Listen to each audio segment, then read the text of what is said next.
Bonjour mes abonnés, merci beaucoup d'être là sur une nouvelle vidéo, enfin sur le droit, chez Mandy Droit, ma playlist spécialisée dans le droit. C'était une vidéo très attendue et ça fait longtemps que je n'ai pas rempli cette playlist sur le mémoire en droit et sur le droit en général. Je pense même que je vais créer une nouvelle playlist Mandy Droit spécialement. Ici, il s'agira de comment traiter les exercices en droit, quelles sont leurs exigences. Donc, dites en commentaire si vous voulez des vidéos spécifiques sur les 4 exercices en droit dont la maîtrise est totalement indispensable. Quelles sont leurs formes spécifiques. Ici, ça sera une vidéo d'introduction sur les 4 exercices. Et il faut savoir que ces 4 exercices, pour pouvoir les aborder, il faut de la rigueur pour retenir le cours, il faut gérer son temps et organiser ses idées. Et c'est ça l'objectif des exercices en droit en fait. Parce que le droit c'est une matière qui est importante, où il est important d'organiser ses idées de manière ordonnée pour pouvoir avoir une réponse scientifique, parce que le droit aussi est une science. Donc on va rentrer dans le vif du sujet maintenant et on va commencer par la dissertation. Eh bien, on va commencer par le premier exercice que nous connaissons tous parce qu'on l'a déjà rencontré au lycée et au collège, la dissertation. Effectivement, c'est la même chose en fait comme en droit et c'est l'un des exercices qui est le plus demandé, surtout nous qui avons fait du droit public, c'est l'un des exercices les plus demandés. Pourquoi? Parce que le but de la dissertation, c'est d'organiser les idées de manière ordonnée sur un sujet précis dans le but d'analyser une question. Et ça, c'est ma définition. Mais la différence dans cette organisation des idées en droit, c'est que le format est somme toute classique avec une structure en 2 parties.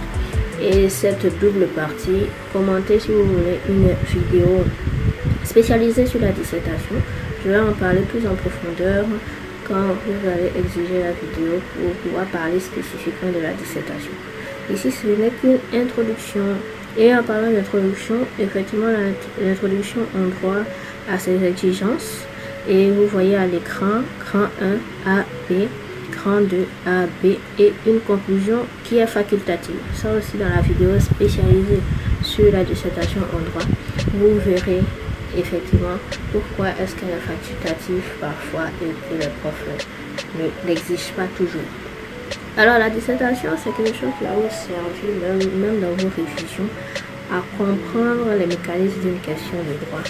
Et je ne vais pas trop rentrer dans les détails puisque vraiment commentez, partagez cette vidéo et abonnez-vous pour pouvoir avoir une vidéo spécialisée pour l'introduction et tout ce qu'il y a à voir avec la dissertation en droit. C'est vraiment très enrichissant et très intéressant. Et c'est comme ça qu'on va finir cette introduction sur la dissertation en droit. Ah, le commentaire de texte, c'est vraiment une épreuve qui est redoutée depuis même le collège jusqu'au lycée, jusqu'au bac. Les gens évitent à tout prix le commentaire de texte, sauf certaines personnes. Effectivement, le commentaire de texte, c'est comme ce qu'on connaît en fait, c'est une analyse. Mais ce n'est pas nos pensées personnelles et c'est ça qui fait la difficulté. C'est que c'est pour apprendre surtout à analyser le texte d'une autre personne. C'est le lieu en fait de prédilection pour laisser exprimer un auteur seul ou collectif. Et surtout, il faut mettre en perspective avec le droit et en plus analyser à la fois. C'est ce qui est vraiment difficile dans cet exercice, c'est d'examiner sa portée tout en ne se détachant pas du texte. Ça, tous les profs vous le disent toujours, ne pas se détacher du texte, ne pas se détacher du texte. Mais c'est toujours difficile, surtout si on connaît son cours. Effectivement, l'analyse de la question que l'auteur aborde, ça a fait une grande partie de votre documentation et de l'exercice en lui-même. Et c'est ça qui est difficile, mais ce n'est pas si compliqué que ça.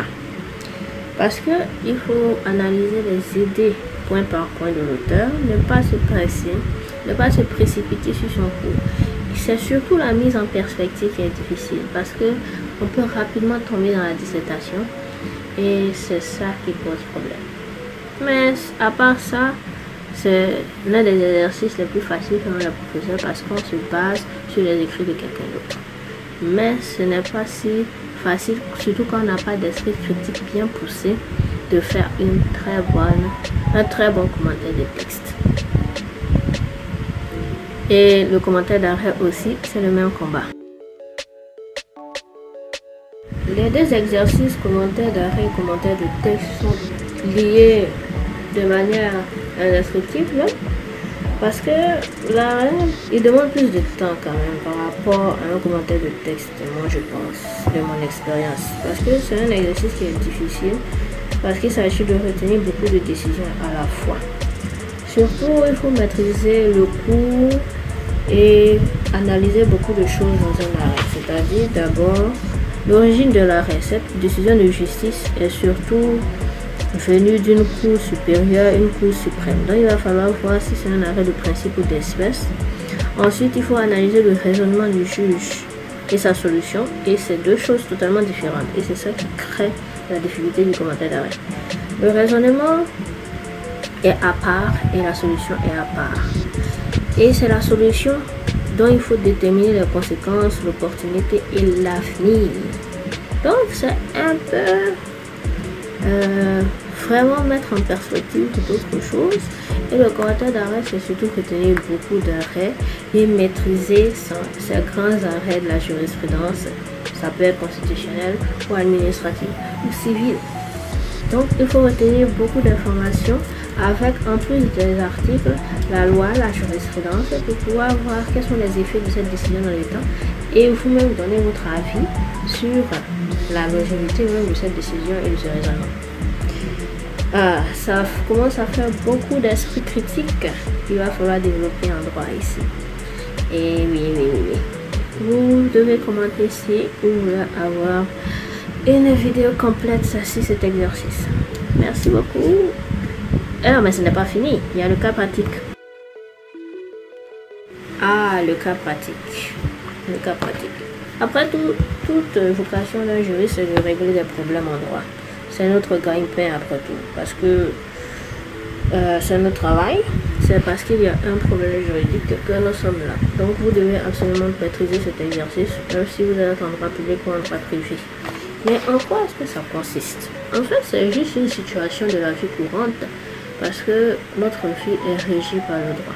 Que ce soit le contrat de vente, le mariage, même le fait de naître, même ça entraîne des situations juridiques.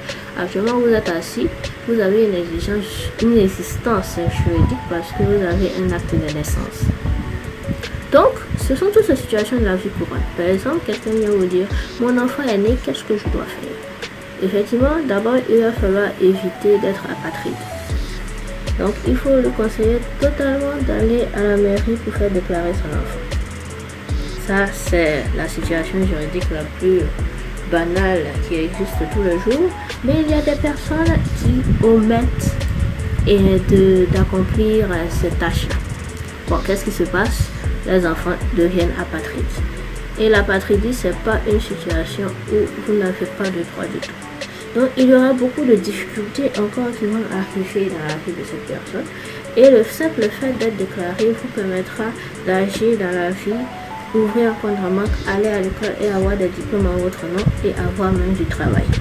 Donc, ici, il s'agit de traduire en droit vraiment des informations qu'on vous soumet.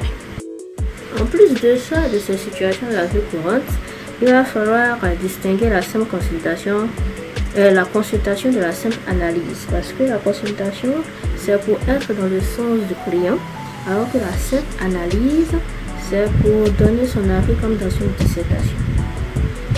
Et ça, pour avoir plus d'informations sur cette distinction, abonnez-vous et likez.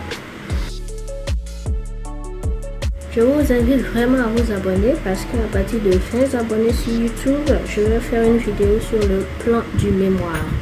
Vraiment, abonnez-vous et à bientôt parce qu'il y aura des vidéos avant les 20 abonnés. Merci beaucoup de votre attention. À bientôt. Bonne journée.